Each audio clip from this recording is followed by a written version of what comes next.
Hello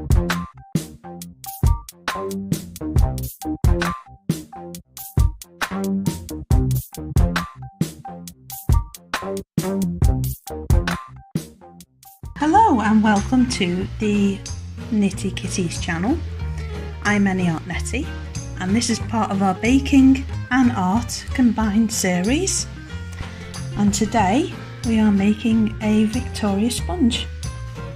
This is Fluffy's recipe, as hopefully the idea is to have a nice fluffy sponge. Now these are the ingredients, we'll go through them. We've got, let's start with 200 grams of caster sugar. Now you can use golden if you want, because it does add a nice flavour. 200 grams of butter or biscuit pastry butter, whichever you can use. If you're vegan, say, use the best alternative to butter that you can. This is for biscuits and pastry. Baking block, or you could use stork baking block. 4 eggs. These are duck eggs from a local farm, and yes, they're, I guess, organic. They've got all that on them. I shall wash my hands, don't you worry. Now we're going to beat them with a whisk. The best thing to get a nice fluffy sponge that we're looking for is to make sure that these eggs get to room temperature or near enough. Now I'm using duck eggs because I'm allergic to chicken. Big story, that's that in a nutshell. But if you're vegan, again, use a alternative to that. There will be some flashing up on the screen at some point in the video of the ones that I recommend. Now, follow the package instructions and use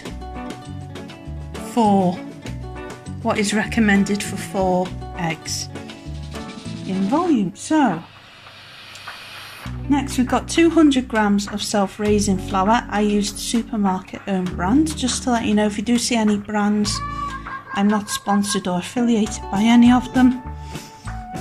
This has been sieved twice just to make sure we've got lots of air in there. We're going to mix all the dry ingredients together first, then all the wet ingredients. I've also got dry ingredients wise 1 teaspoon of baking powder. That's Fluffy's recipe he's given me there, brilliant.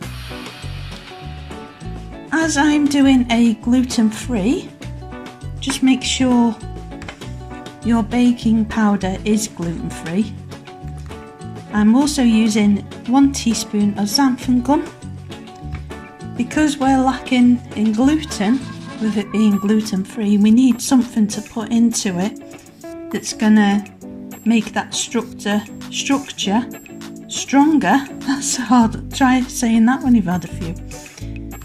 Make that structure a lot stronger, because you're missing that glue. It's more of a chemical reaction, the science, rather than natural ingredient, gluten. So this is what we're going to use. Hopefully the eggs will help with that as well. And also 2 tablespoons of milk. This is the one I'm using. It's a sweetened soya, but if you can take and tolerate normal milk, use that instead. If you're vegan, use a soya. One I'd recommend that's got a high viscosity, so a good one would be, that comes to mind, an oat milk, if you can tolerate oat. Or, I'll try and think of the name. I shall insert it here because I can't think of the name at the minute. I will think of it probably in a minute. And last but not least, again not sponsored, this is Morrison's own brand one. 1 teaspoon of vanilla essence, vanilla extract, whichever the best one you can get out of the 2.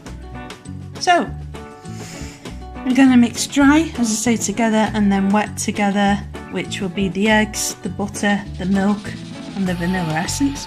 I'm going to soften this butter with a whisk, then incorporate the sugar, incorporate them together, then add the eggs 1 by 1. That's very important, you add them 1 by 1.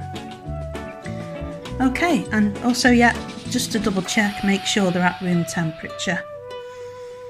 So we're going to try and keep all that air inside. So the best thing to do when you're mixing it all together is use a figure of 8. That's going to keep all of that air in there for a nice fluffy sponge.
So we've got our egg, sugar, vanilla essence, milk and caster sugar mix ready.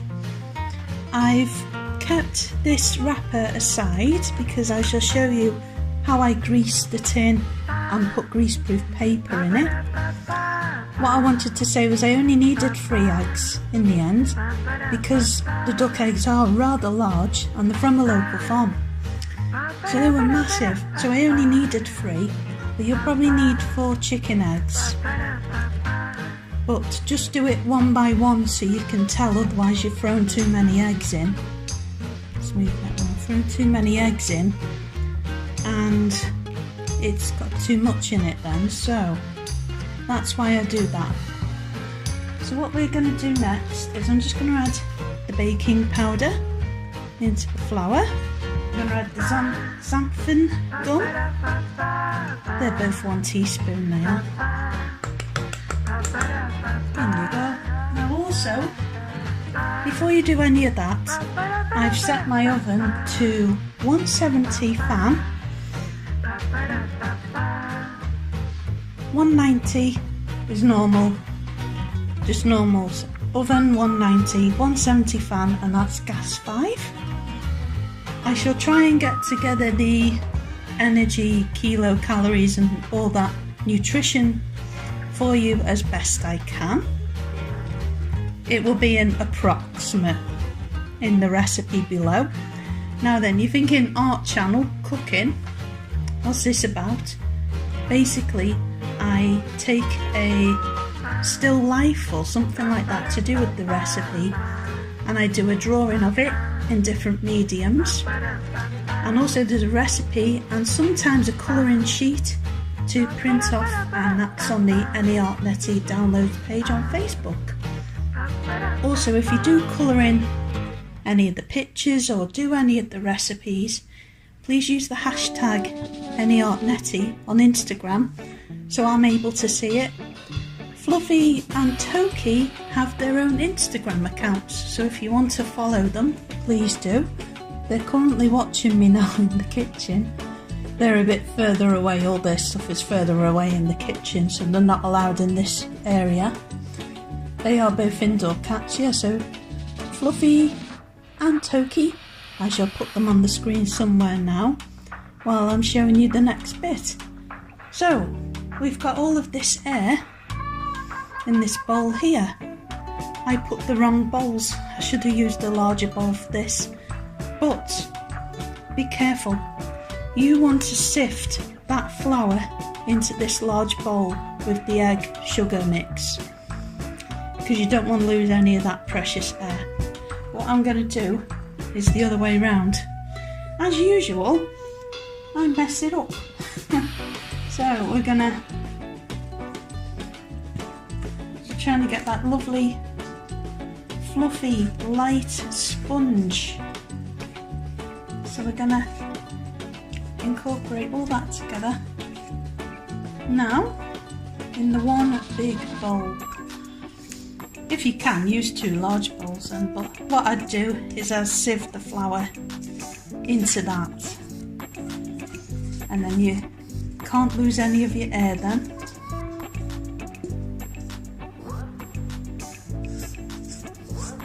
So I can hear my oven just getting to the right temperature now. It's quite a quick one. Obviously I'm filming this as well, and in between I'm setting up, so I set the temperature quite late in the game for this. And what we're going to do next, let's do this so you can see it. What we're going to do next, I'm going to get my clean spatula and we're going to go in a figure of 8 there. Now imagine, if you will, that that flour is on the top there and that's been sifted in. You can, in a separate bowl, you can sift it a few times I guess, but the idea is to keep as much of that air in the bowl as you can. And what you're doing is you're folding it rather than mixing it. At this point you want to be folding and not using a whisk, be that a hand whisk or be it an electric whisk like I did. So we're just going to do that now, and I'll do it in a time lapse so it's a bit less boring to watch.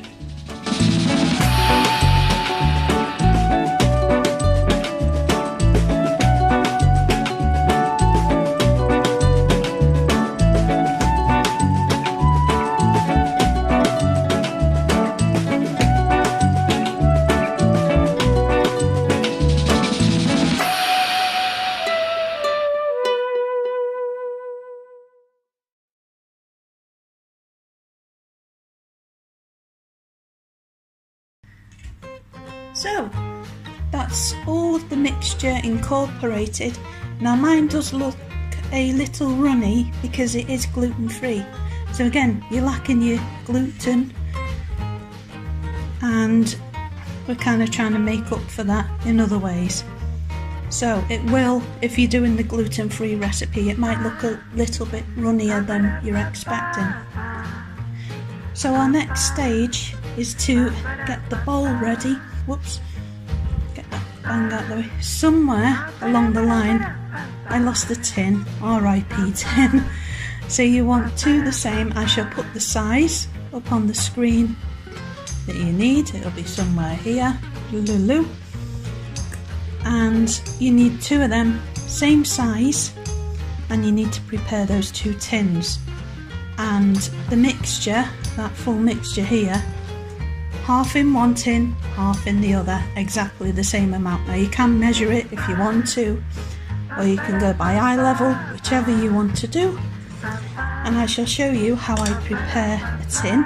This is just my method again. I'm just a little home baker and an artist by hobby, both hobbies, and I just thought I'd pass on some of my tips, what I like doing, and watch back in a couple of years time and be really embarrassed by the way I've done it. And hopefully you can watch me improve and watch me grow and stuff like that, and we can grow together as bakers and artists and adult colourists, or whatever it is that you do, or you just enjoy watching it, or you just enjoy having a giggle at my expense. Whatever it is, it's all good. Measure up your greaseproof paper enough so it covers that with a bit around the edge of your tin. So that is completely covering that. This is one of those ones where the base comes out. So, get a pen or pencil or something to measure this, which is non-toxic, okay? That's very important. You want to make sure that you're going to draw around this edge there. So we're doing a bit of art now, aren't we? Unintentionally.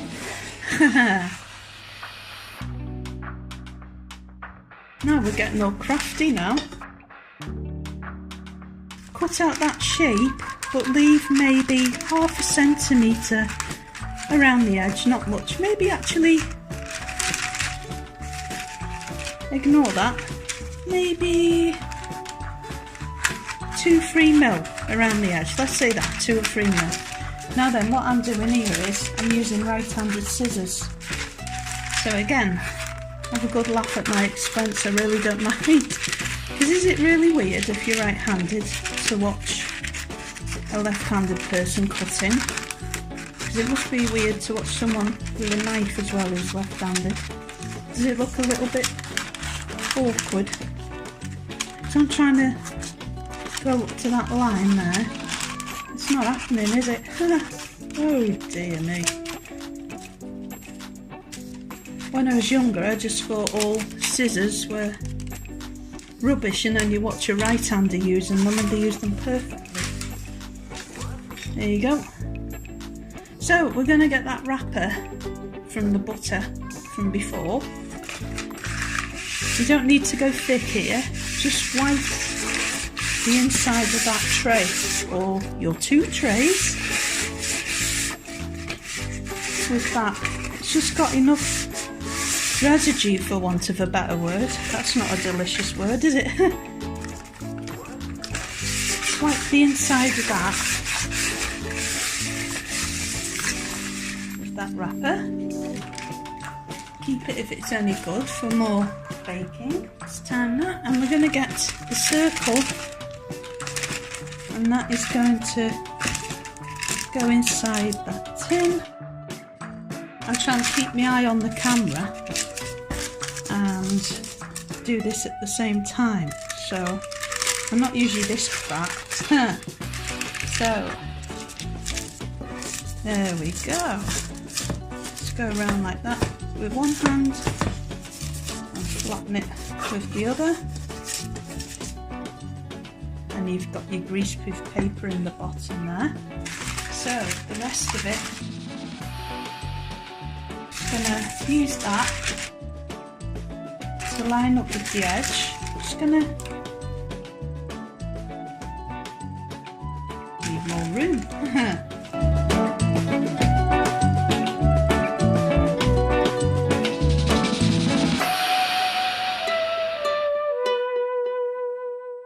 And then cut a nice piece to go around the edge here. Okay.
Keep hold of that bit in the cupboard, because bits like that in the future.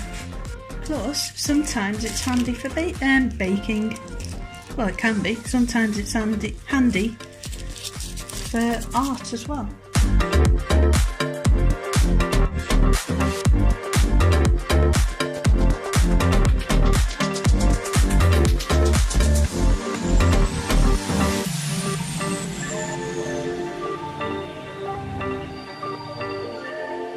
One thing left to do then, cake wise, and that is add this mixture in. I'm just peeking over the top here and keeping an eye on the camera, so it's going to look very, very awkward. Now then, get that cake mix in there in your tin. I bet people watching this have their own methods of doing that, lining the tin, and that's sound by me, but that's the way Netty does it. Am I saying it's the right way? No, absolutely not. But it might help someone, you never know. I like helping people. I try every way I can. So, there we go. Ooh, my belly's rumbling.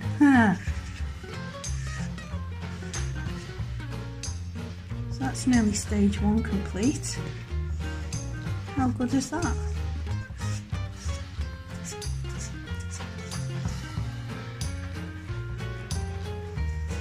Add every little bit you can.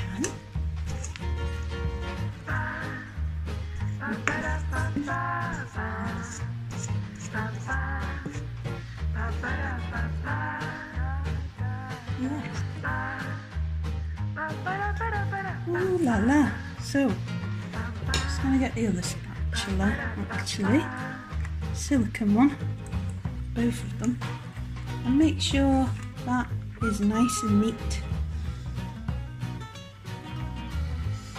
There.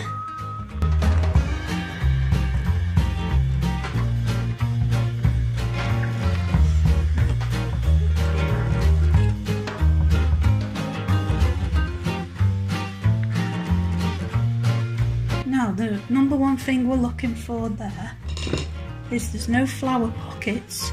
You haven't got a mix that looks like scrambled egg, and it's all nice and fluffy, and it's in 2 separate tins. Very important. Now we're going to bake that, and I shall put how many minutes that is on the bottom of the screen there. It'll be there, and it'll be in the recipe below as well.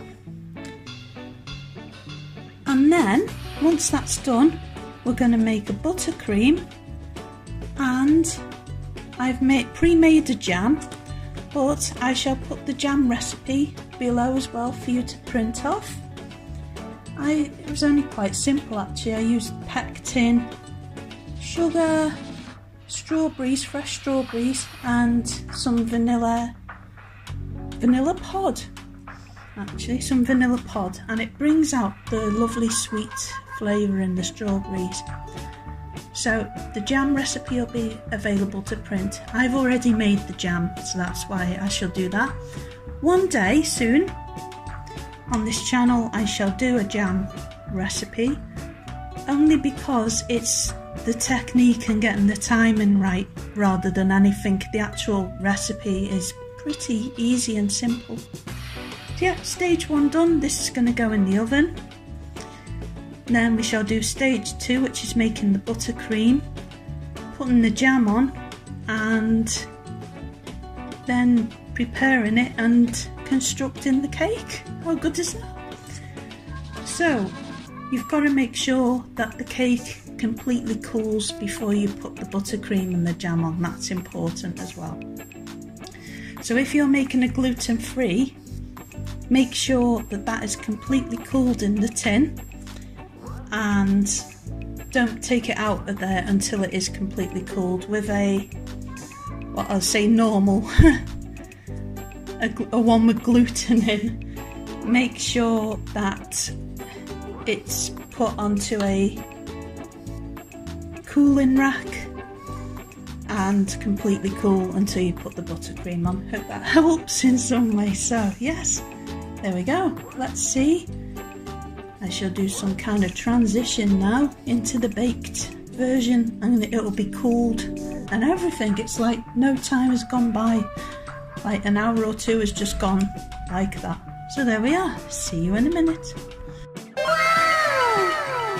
Okay, so here is the sponge cake all done, and I've took it out the tin. Now when I went to check that it was done, I always get a cocktail skewer and poke that somewhere in the middle, and if it comes out clean, it's ready.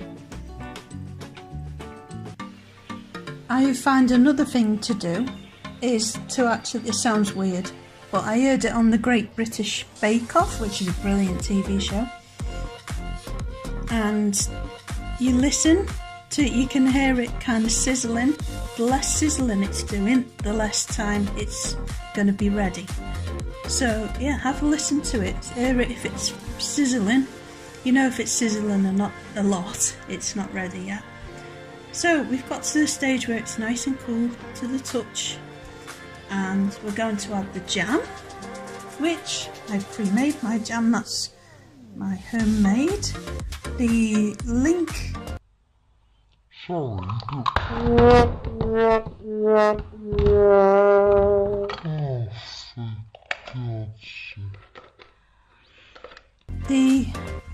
Try that again. Slippy hands. The recipe for that will be in the description below. Homemade jam, can't beat it. It's totally different from one you can buy in the shop. And we're going to make the buttercream as well.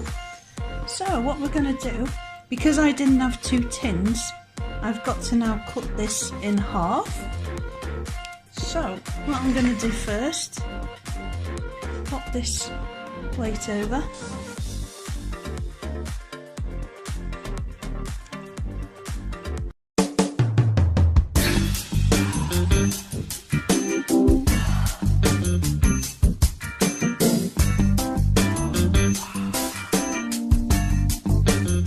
I like to have the smoother side. I like to have the smoother side on the top. So we'll get 6 cocktail sticks, and I'm just gonna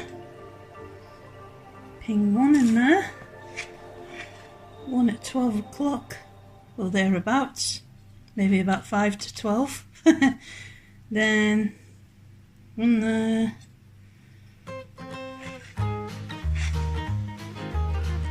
Otherwise, when I cut it, it's always lopsided. One in the middle of that. One there. You can actually get a piece of equipment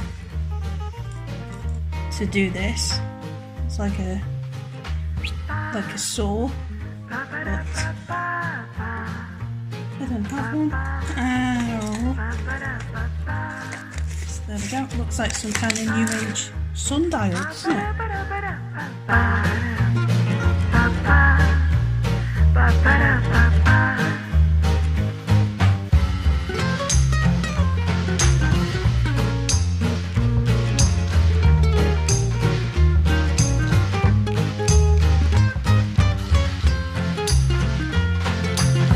So save yourself the hassle of doing this by pouring it into 2 different tins. Half in one, half in the other. Right, so we have this half of the sponge cake, which is lovely and soft and very light, which is the way we wanted it. And I'm going to put the buttercream on this. Now, what you need is 100 grams of butter, softened. And you can either do that with something like this, a silicone.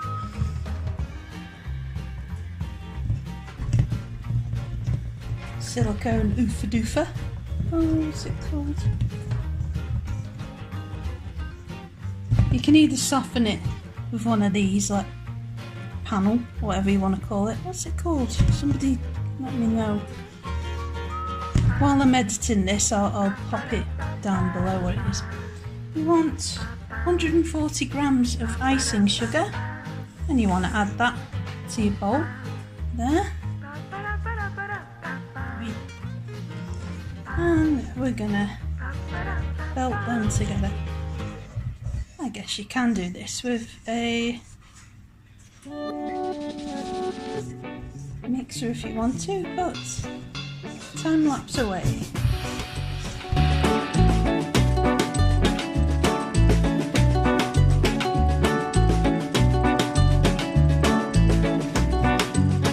Make your job a lot easier by putting just a drop of vanilla essence in and a tablespoon of milk.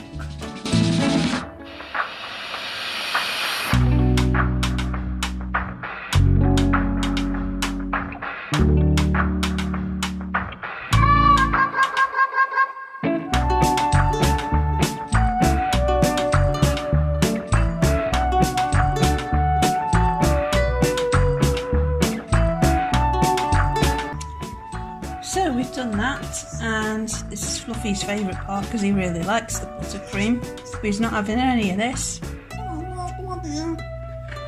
So we're going to spread that onto the cake. Now then, is this like when you have clotted cream on a scone? Jam on the bottom, cream on the bottom. Is there an argument against that? Because I always put the buttercream on the bottom, but some people even go to the time and trouble of piping it on, which, let's face it, well, to be honest with you, I haven't got a icing bag at the minute, so never mind. Just gonna have to do it the old-fashioned way, I'm afraid. Oh, never mind. You can also put fresh strawberries on this, chop them up into slices and lay them on the top as well as the jam, or just have the jam if you want to. There's no stopping, there's no rules here. But there might be some traditionalists who might not like that, but still, it's your cake and you can have it how you want, can't you?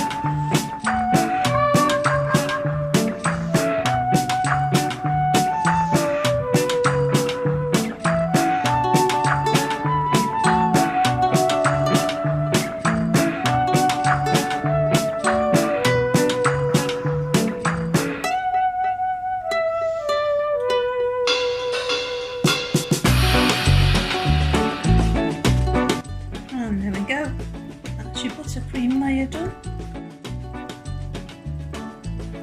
So now the cream side is done, and like I say, you can slice up strawberries there and pop them on the top of that. I'm going to put my jam layer on. My homemade jam. I suppose you could use raspberry jam as well if you wanted to. This one has got real fruit pieces in it. So you can, if you want to, you can make it really smooth, but I like it to have the bit, is it called bits they usually say? Nice chunky bits of strawberry in it. Lovely. And just make sure, whoops, not to drop it on the counter, but to make sure that it's nice and covered right up to the edges.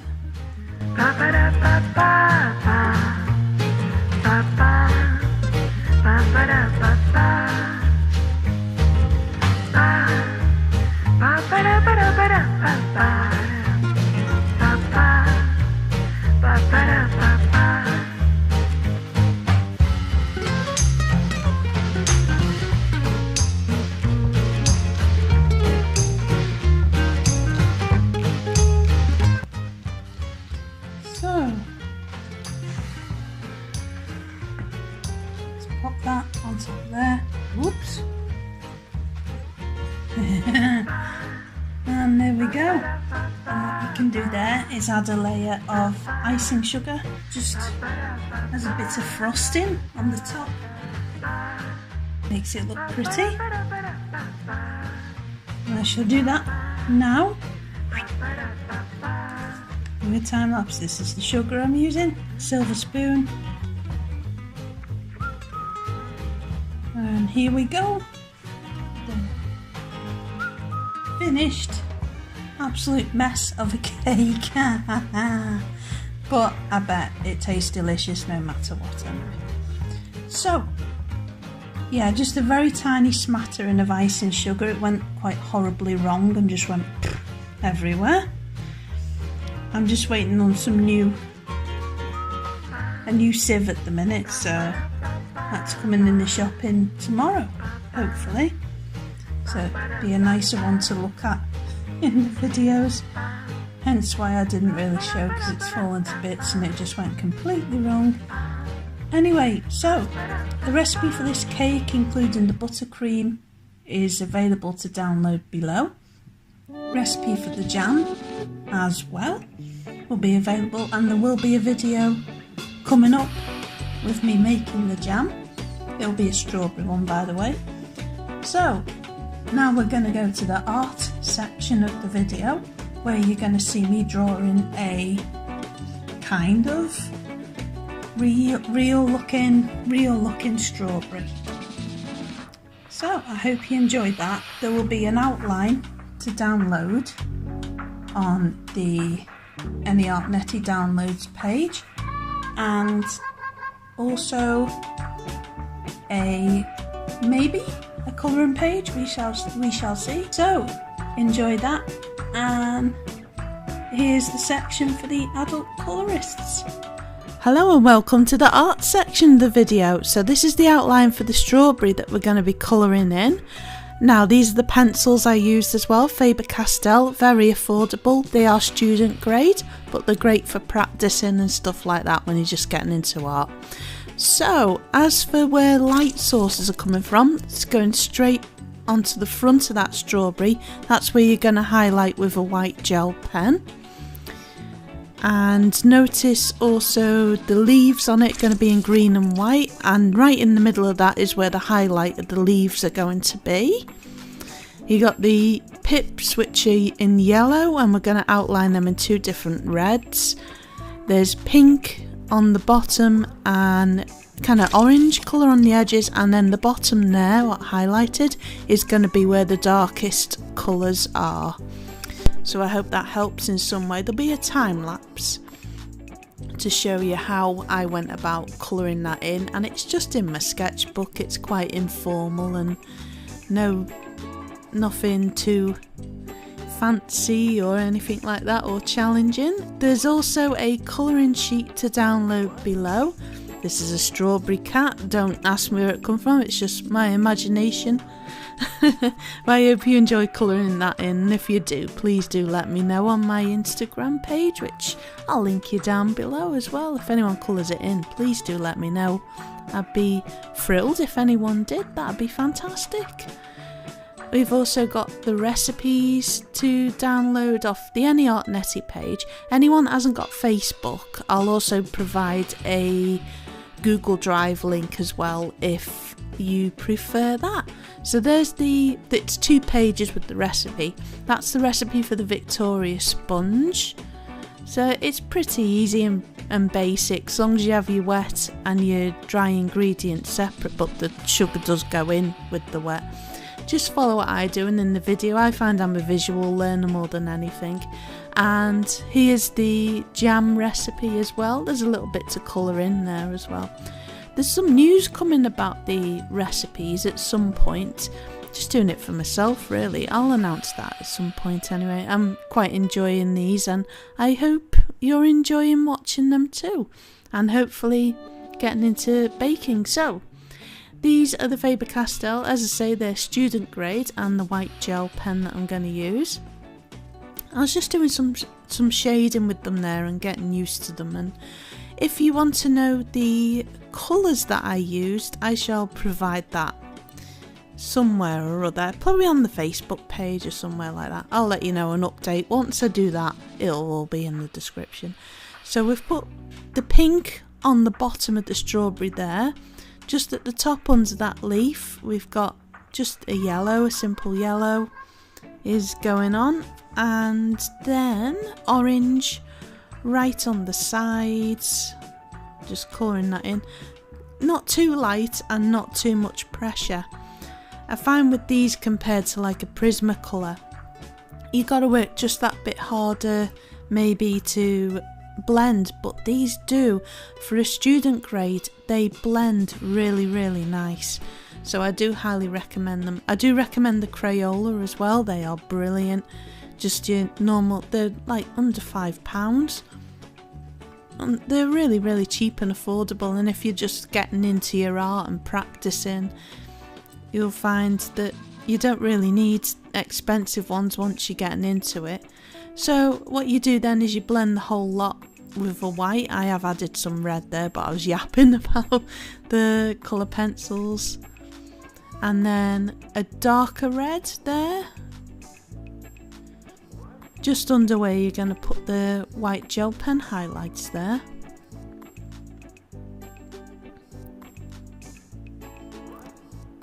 Some more red around. What I'd do is I'd keep building up the colour, but only very light, because you can't take away when you're doing it. You can add it, but you can't take it away unless you erase it a bit, but just go light and take it out. Oh, that's a Wooloo that I drew from Pokemon. So I was looking for another colour there, another red. Obviously with that you haven't got as much of a selection as you have with your Prismacolors or your Faber-Castell or all them kind of things. But yeah, there is a good enough selection, but I found maybe a darker red would have been to an advantage. But maybe use a dark brown would be alright. Just very light. I'm just colouring in the seeds there, the yellow seeds on the strawberry, with quite a hard pressure. The best thing with these is to make sure that you've got them sharpened really well. And just in case you're wondering, that is a toned tan.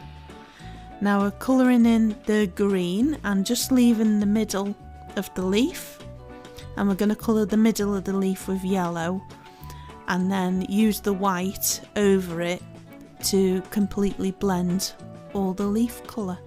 I'm just doing a little bit of red around the edge of the seeds there, only a half of the seed, and then the other seed you use a darker red around what you didn't line that with. That, does that make sense? So you got the little yellow seed, line half of it with a light red and then the other half with a dark red.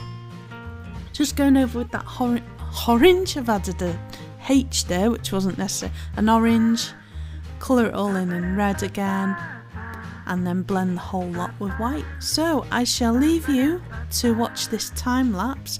I hope you enjoyed that. If you've got any recipes that you want me to do or anything, obviously I'm a home baker, I'm not a professional, but just some little ideas floating around would be great for what people want to see, really. So there's more of them coming, more colouring sheets, and a project I'm working on as well. So I hope you enjoyed that. Bye for now, and I shall see you soon with more recipes and more crafting and more art and loads of different things. Bye for now. Ba ba ba ba ba ba.